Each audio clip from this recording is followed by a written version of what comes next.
Once again, everyone, welcome back. Our last session of the day. And I'll allow my panelists to actually introduce themselves, but the topic is Academic and Industry Collaborative Consortium. The use case, which is something that we at USC, at the Center for Global Supply Chain Management, was very successful of building the alliances with a bunch of academic partners, universities, and industries to really step in during the crisis of COVID disruptions on the healthcare supply chain. So we have Dan Bumblauskas from University of Northern Iowa, Laird from University of Huntsville, Alabama, and Sundar from University of Utah. So with that, I'm going to roll this over to Dan, if you want to bring this up. So a little bit of background, and I think that I'm going to take a step back just for a second here. As Nick said, being the moderator, we'll give you a little bit of background on this particular case of our University Industry Consortium. I don't know, just from an introduction standpoint, Nick mentioned I'm from the University of Northern Iowa. Laird, do you want to introduce yourself real briefly here? I'm Laird, Associate Professor of Management Science in the University of Alabama in Huntsville, which most people don't know, but it's the birthplace of NASA. So if you want to figure that out, then it's easy to find us. Sue, you want to say hello quickly? Yes, I'm Sue Sundar. I'm a faculty here at the University of Utah, David Eccles School of Business. I'm also the director for the Operations and Supply Chain program here. Excellent. I don't think Datsu's with us yet, but he might join as we're flowing through the presentation. The reason I step back for just a minute, I know Nick had done a brief introduction of the three of us. This slide that's on the screen now and the subsequent slide, the next couple of slides, are just talking a little bit about some of the outreach activities and engagement activities that our group undertook. This initiative was assembled to essentially provide support to healthcare providers as well as PPE manufacturers to provide flow through the supply chain of critical needed items, right? We all know the story with COVID. We've heard about it throughout the last year, really. And actually, this group was assembled about a year ago, sometime in that vicinity. Since then, and over the last year, we've presented out at various conferences, had various panels like this one of which was at DSI. I don't know, and maybe using the chat window or something like that. If you were involved in any of the other panels, you can let us know. But we did do a panel at DSI, and you can see a few more of the folks. I know Dave's been on the conference all day, I think, from TCU, and some of the others might have been on and off in terms of participants that were on the panel at DSI, and then a similar panel that was conducted at the USC Global Supply Chain Summit that Nick hosted as executive director back in October. So those two particular things were different outreach activities, this being just another one of those to kind of share a little bit about what we did with university and industry collaboration. And we'll talk a little bit about the mission. I know, Nick, we said we want this to be interactive, so I don't want to spend a lot of time going through these slides. But in listening to our audiences from the first couple of times we presented these materials, one of the pieces of feedback we received was that someone said, it would be great if you guys had slides to talk about this. So this is where the slides came from, was actual feedback from some of the previous panels and talks we've done about the initiative. Laird, do you want to kind of take over a little bit of Stream 1 overview here? So in Stream 1, we started, maybe to step back a little bit, we started with what areas do we need to focus upon, and forecasting came up, as did the availability of supply and matching demand, et cetera. And so as Stream 1 evolved, we started looking at how do you do the forecasting. There are certain models out there, and as good old dedicated academics, all of whom had our plates full, as well as our industry partners, we stepped in to do this and probably got a little too ambitious because we started looking at some really cool, really sophisticated models that were really helpful, but that they were a little more detailed and would take more time to develop. So more recently, we've stepped back to set up the fundamental aspects of the models to look at the forecasting by region and by locality, so that not only can the large medical centers, if they need it, but more likely the small to medium-sized medical centers and hospitals have the ability to say, what forecast can we have? Because as we've all seen, the coronavirus infection rates, we're using SIRS models, so you've got susceptibility, infection, response and recovery. And so as you look at these models, you see these going up and down. And we've watched this with the Johns Hopkins and other models for months now. And how do the local areas know what kind of demand they may have for PPE, this personal protective equipment?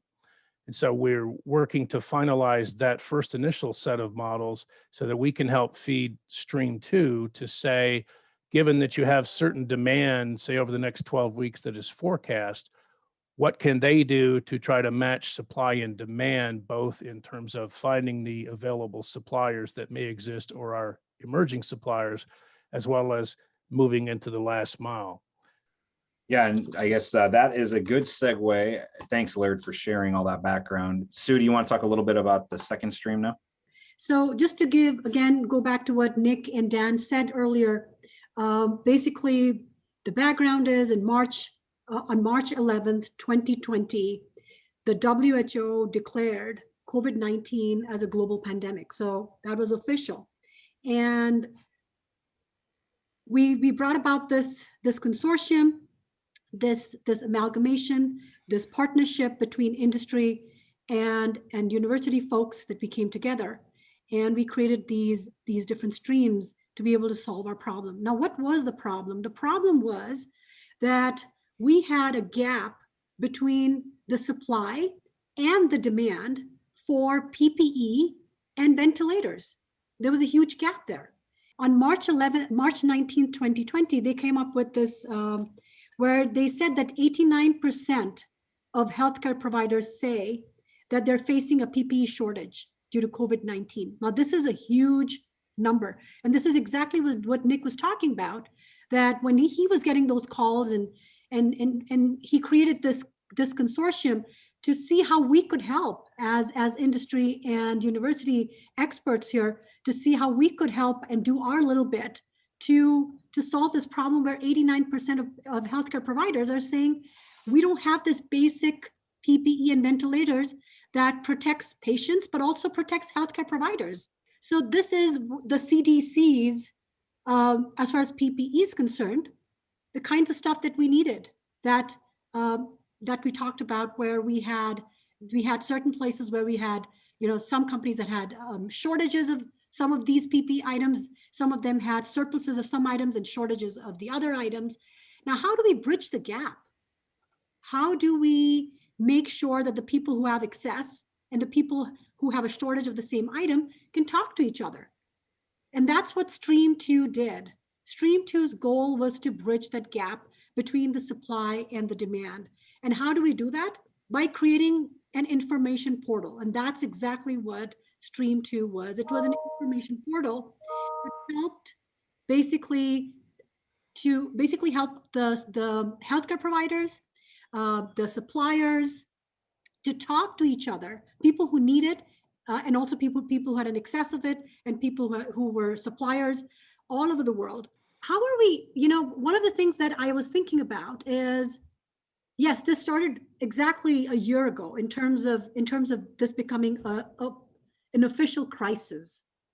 So this became a crisis officially more than 12 months ago. And so where have we reached since the 12 months? And so this graph basically helps us do that or understand that. So this is, as of this morning, CDC's website shows us the trends in the COVID-19 cases in the United States. And you can see here in January, the week of January 11th is when we peaked this year. So not very long ago, last month was our highest peak in the COVID-19 cases. And here's another slide that talks about the variants. Now we have another problem. Now, as we're getting vaccinated for COVID-19, we also know that there's a variant, and there are three kinds of variants right now that are throughout the world that we see happening.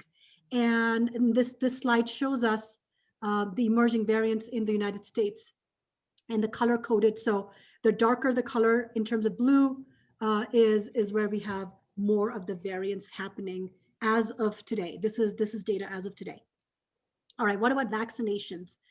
In terms of vaccinations, we see that almost 68 or more than 68 million people have been vaccinated.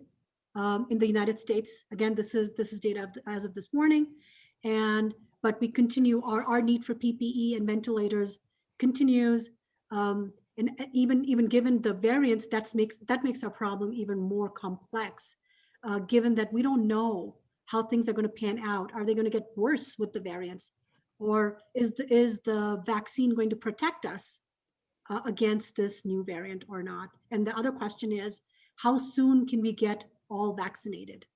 Not only in this country, but across the world. How soon can we make that happen? All right, thanks, Sue, for filling us in. So as we looked at what Laird talked about for Stream 1 and some of the modeling and taking a step back and assessing which models work best in the short and the long run, and then talking through some of these challenges with suppliers and working and connecting suppliers with providers. While Sue was talking, I put the website that was on the main page into the chat window, as well as the link specifically to Stream 2, where Sue and the colleagues in that stream built out a repository for buyers and purchasing agents and suppliers to connect in that venue. So that was someplace we could direct them to. And keeping in mind, we were doing this all on the fly very quickly. So in terms of all three streams executing. In fact, Stream 2 and Stream 3 had a lot of overlap initially. And we essentially started to break them down, looking at particularly some of the inbound, outbound logistics. So when you connect the buyers and the suppliers and they're purchasing something, how do you know that that is something that's not counterfeit, it's certified, the source can be confirmed?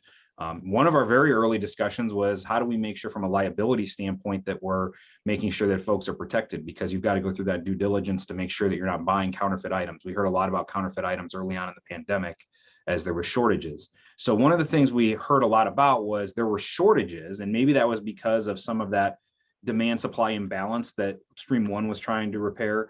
But when we got into the discussion with the big medical distributors, they were running full bore and things were working. Their chain, I mean, there are obviously isolated anecdotal cases of breakdowns in the supply chain, but for the most part, I think the thing that rung true in most of those conversations was, we set up a supply chain network to distribute medical goods and it is working. And it's now, is it at its capacity? Perhaps. Are there things that we can make better? Of course, always.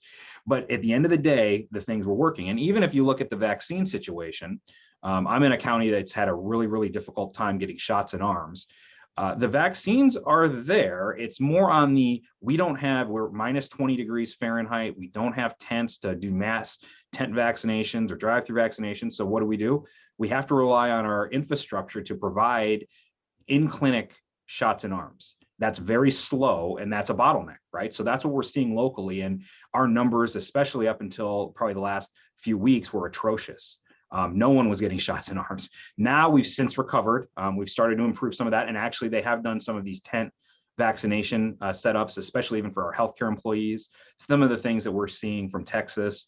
But at the end of the day, we saw that many of these distribution networks were working as they were originally designed, but there were obviously rooms and areas for opportunities to improve. So part of what we did for Stream 3 was build a repository of resources. Hey, I've never had to buy this fast from this supplier.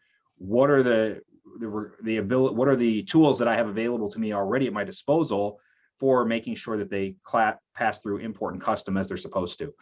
We've never had to buy them from this country or that country or this source or that source. So a lot of it was kind of managing some of these key supply chain activities that we're all very, very familiar with from our teachings, research, and industry experience and work. This was kind of an interesting attempt to kind of summarize some of how this all plays out for Stream 3. So you've got your raw materials coming in, of course, you've got your various manufacturers, kind of going through that network of what happens next. Well, you've got your various group purchasing organizations, you've got your distribution carriers, all sorts of different things going on with the different suppliers and their responses to coming up with innovative designs and the ability to supply those. So just kind of a little bit more there. This is kind of bringing all three streams back together, and part of what Nick was able to accomplish by getting the group university industry working together and kind of promoting some of the activities, creating awareness of the resources that we were creating, doing interviews with various outlets. It wouldn't be uncommon. I'd be talking to Nick, you say, I have to go to talk to CBS or someone like this, right, about it.